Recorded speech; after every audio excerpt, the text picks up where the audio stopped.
রক্ত ঝরার কথা কার, আর রক্ত ঝরছে কার?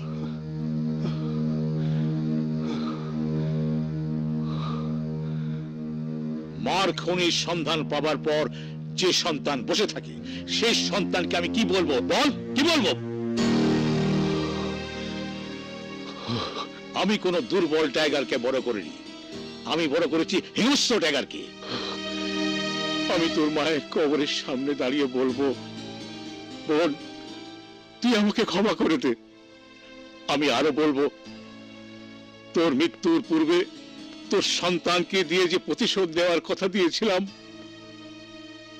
তোকে দেওয়া সে কথা রাখতে পারলাম না, তুই আমাকে ক্ষমা করে দে। আমার টাইগার আর টাইগার নেই, আমার টাইগার শেষ হয়ে গেছে, শেষ হয়ে গেছে।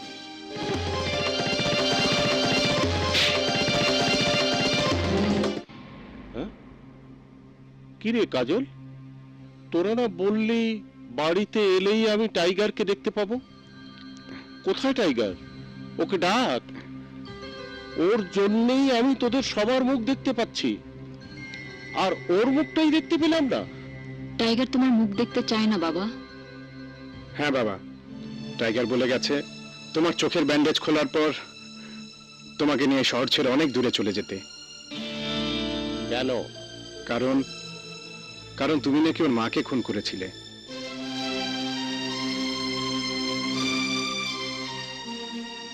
বলো বাবা, বলো। আমরা দুই ভাই বোন ছোটবেলা থেকে আমাদের যে বাবাকে ভালো মানুষ হিসাবে দেখে এসেছি, আমাদের সেই বাবা কি সত্যিই খুনি? তোদের কি মনে হয় তোদের বাবা খুনি? মনে হয়নি বলেই তো তোমার সন্তান হিসেবে টাইগারকে চ্যালেঞ্জ করেছি। টাইগারকে বলে দিয়েছি ওর হাত থেকে তোমাকে বাঁচাবার জন্য আমি একাই যথেষ্ট।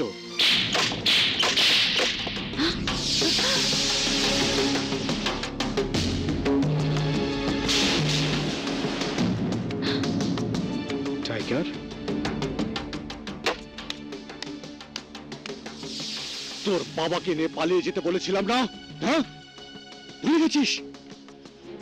পালিয়ে না গেলে টাইগারের আসল চেহারাটা দেখবি বলেছিলাম না? তুমি টাইগার? তুমি কি বিশ্বাস করেছ আমি তোমার মায়ের খুনি?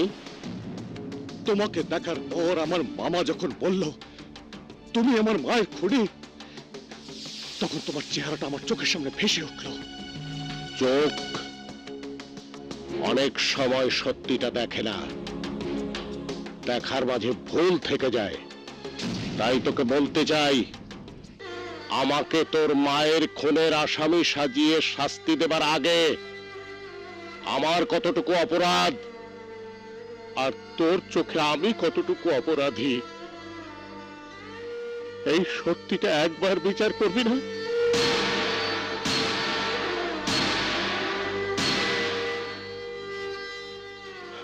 তোর কথাতেই আমি বুঝে গেছি তুই কে।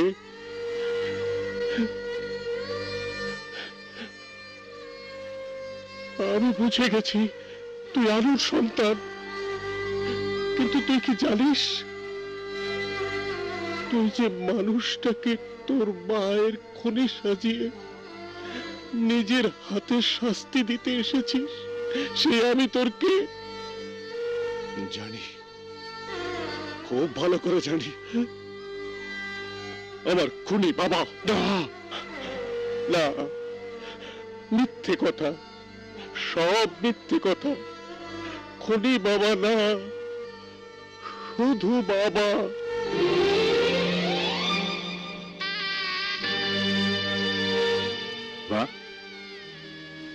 তাহলে তাহলে টাইগার কি আমাদের ভাই? না, তোদের অজানা গল্পটাই তো এখানে। টাইগারই আমার নিজের সন্তান।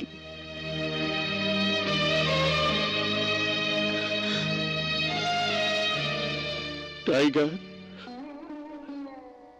শাস্তি দিতে চাস দিবি,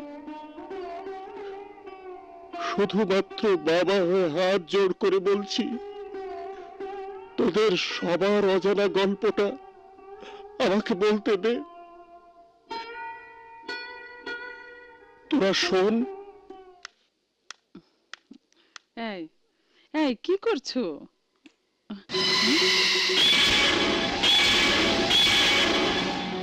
তুই? হ্যাঁ, পত্রিকা দেখিস নেই? আমার জেল পালানোর খবর ছাপা হয়েছে। হ্যাঁ, কাল আবার তোকে ধর্ষণ করার খবর ছাপা হবে।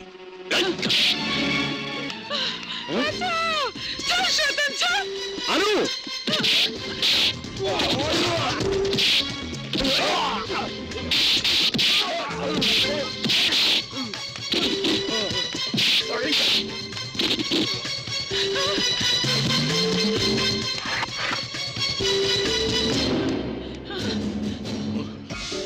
একটু আগালেই গুলি করবো।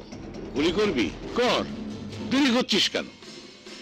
তুই যদি মনে করিস আমাকে মেরে ফেললে তোর বউর ইজ্জত বাঁচাতে পারবি, তাহলে গুলি কর। কর। এই, তুই কি জানিস আমাকে গুলি করে মেরে ফেললে এরা সবাই তোর বউটাকে নষ্ট করবে? এখন তুই চিন্তা করে দেখ কি করবি।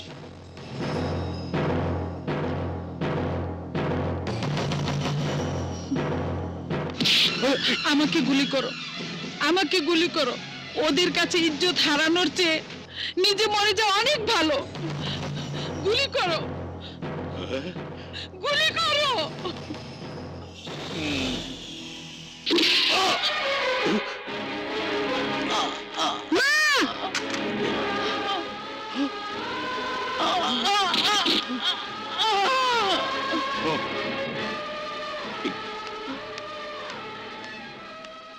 দেখলে তো, তোমার বাবা তোমার মাকে গুলি করে মেরে ফেলেছে। এখানে থাকলে তোমাকেও মেরে ফেলবে। হ্যাঁ, তুমি আমার সাথে চলো। আচ্ছা। হ্যাঁ।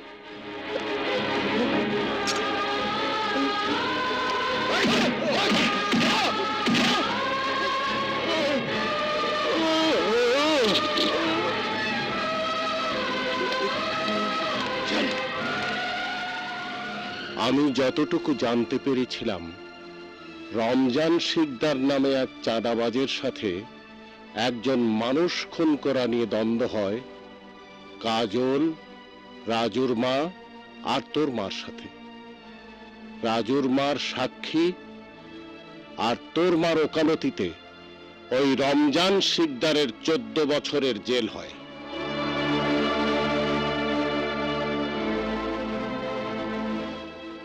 আমি যেদিন ফিরে আসব ঠিক তার আগের দিন রমজান শিকদারের লোকেরা কাজল আর রাজুর বাবা মাকে হত্যা করে। তোর মা রাজু আর কাজলকে নিজের কাছে নিয়ে আসে। তোর মাও রেহাই পেল না। আমি যখন বাড়িতে ঢুকছিলাম তার আগেই জেল থেকে পালানো রমজান শিকদার তোর মাকে মারতে এসেছিল। আমি স্বীকার করছি, তোর মাকে রমজান শিকদার গুলি করে মারেনি, আমার হাতের পিস্তল দিয়ে গুলি করে তোর মা আত্মহত্যা করেছিল।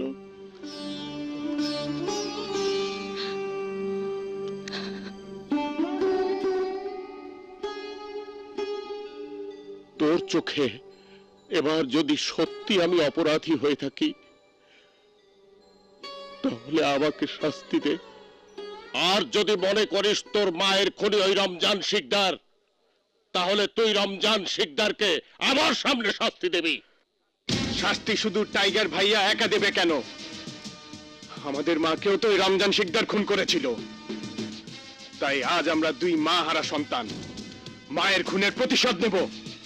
টাইগার, যা রাজু যা, প্রতিশোধ নিয়ে আয়, প্রমাণ করে দে তোরা দুজন মায়ের সন্তান।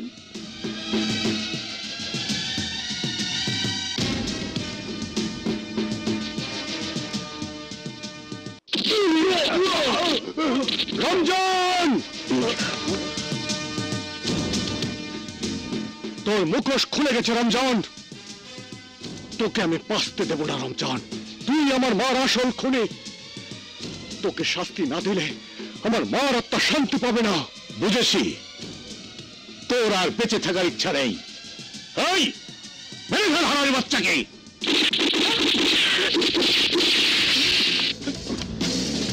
উৎসবে খুশি হবে নগদে বেশি, কারণ ঘন্টায় ঘন্টায় আছে গিফট জেতার সুযোগ।